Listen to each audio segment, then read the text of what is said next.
This week's story is called The Miracles of Jesus.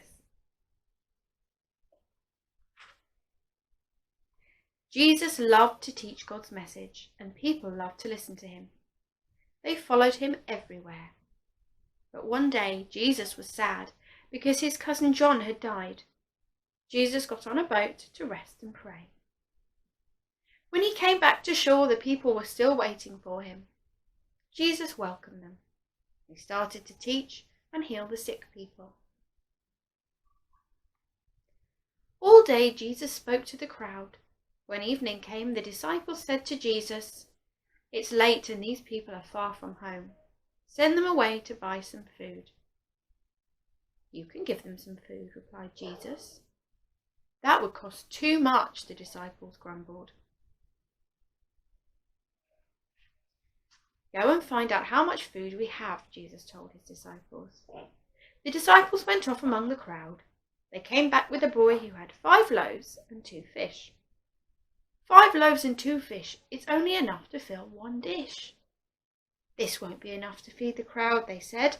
"There must be 5,000 people. Jesus told his disciples to sit everyone down in groups.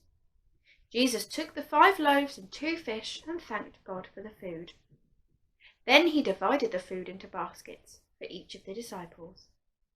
The disciples shared the food among the people. Everyone ate as much as they wanted. Crunch, munch, yum. After everyone had eaten, the disciples collected up the baskets. When they came back, the 12 baskets were full of food. They couldn't believe their eyes. Later, Jesus and his disciples went down to the lake. They were going to a town on the other side. The disciples climbed into the boat, but Jesus stayed behind.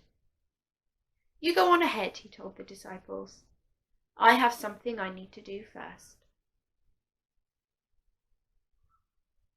At last the crowd went home. Jesus sat alone on the mountain to pray. Later that night, Jesus looked out over the lake.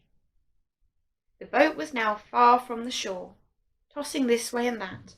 The disciples were struggling to row the boat, fighting against the wind and the waves. It was still dark when the disciples saw a white figure coming towards them. They were terrified. "It's a ghost," they cried. But it was Jesus walking on the water. Jesus called to the disciples, "Be brave! It's only me." "Lord, if it is you," Peter replied, "tell me to come to you on the water." "Come," Jesus said. So Peter got out of the boat and walked on the water towards Jesus. But he was scared and began to sink. "Save me!" he cried. Jesus reached out his hand and caught Peter. "Did you doubt that God would save you?" Jesus asked. As they climbed back into the boat, the wind died down. The disciples were amazed. "You really are the Son of God," they said to Jesus. That teaches us that it's important to trust Jesus and to trust God no matter what. Amen.